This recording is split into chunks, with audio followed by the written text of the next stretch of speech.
a todas y a todos, soy José Fonollosa, soy autor de tebeos o cómic o novela gráfica, como vosotros preferiráis llamarlo, y quería hablaros de dos de mis últimas obras que creo que os pueden interesar. La primera es Refugio, es una novela gráfica para todos los públicos, de aproximadamente unas 90-100 páginas, donde cuento lo que ha sido mi experiencia personal como voluntario en la protectora de animales de mi ciudad, que es Xàtiva. La obra está escrita y dibujada desde un punto de vista optimista, siempre en positivo y con toques de humor.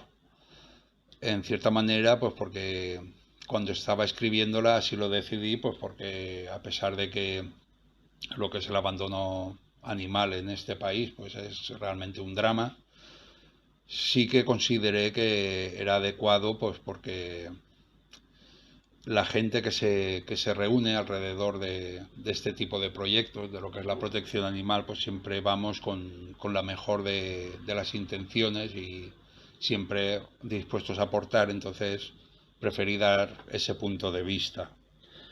Además de mis anécdotas personales, como voluntario, que pues, realmente son pues ayudar en las tareas de limpieza y poquito más, pues sí que intenté contar un poco cómo es por dentro una protectora de animales, no solo la mía, sino imagino que las cientos o miles que hay por el país pues serán similares.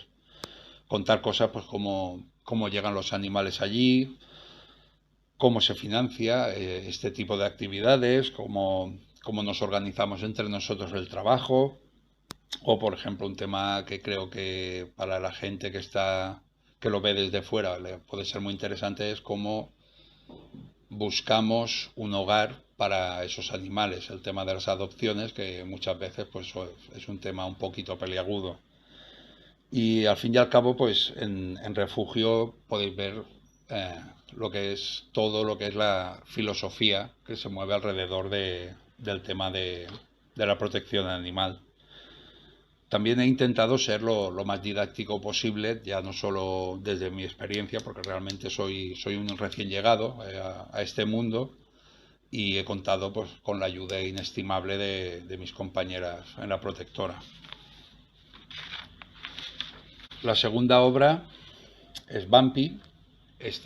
Son dos álbumes de formato europeo que se llama, tipo Asterix, por decirlo así, de aproximadamente unas 56 páginas y estos cómics sí que son indicados para niñas o niños a partir de 8 o 9 años que tengan cierta soltura a la hora de leer. En todo caso, podréis ver las imágenes, son páginas con muchas viñetas, muchos elementos alrededor, entonces yo creo que puede ser muy divertido para ellos. Los álbumes, como decía, pues son de 56 páginas y se incluyen historias de diferente extensión, desde una página hasta, creo que en algún álbum hay hasta 8. Se me ha olvidado comentar que son dos álbumes. Está propiamente dicho Bumpy y Bumpy Cuéntame un cuento. Las historias he intentado que sean lo más independientes posibles para que el niño o la niña puedan empezar a leerlo por donde le apetezca. Esto viene a que originariamente Bumpy surgió de una colaboración con el diario Levante. Aquí pasa Toñín. Venga, pasa Toñín.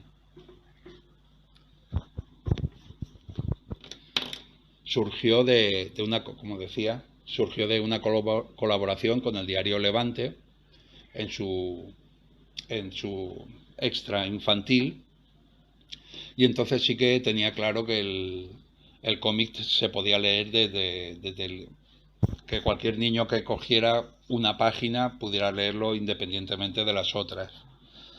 Entonces las primeras, creo que fueron 10 o 12 páginas, fueron para ese diario, y como fue una serie que me encantó de dibujar y me gustaba y veía que funcionaba. Luego pasó a la revista infantil Kamaku, que ahí la extensión fue de 2 páginas cada historia. pero también manteniendo eso, que fueran historietas que el niño no necesitaba haber leído las anteriores para entenderlo perfectamente. ¿Y quién es Vampi? Pues Vampi es una niña vampiro que vive en el castillo de su padre, que es de cierta manera el conde Drácula clásico, con frac y capa negra.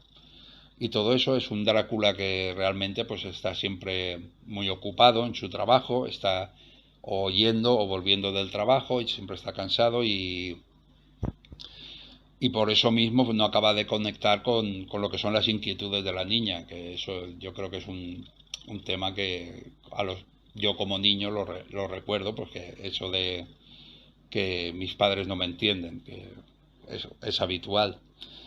Vampi es una niña pues con mucho carácter, con mucha imaginación, y aunque tiene un grupo de amigos del colegio de monstruos, ella prefiere pasar su tiempo libre pues leyendo en la biblioteca o jugando con sus mascotas, imaginándose aventuras de todo tipo. Y estos son las dos obras de las que quería hablar. Espero que haya sido de vuestro interés. Muchas gracias y hasta otra.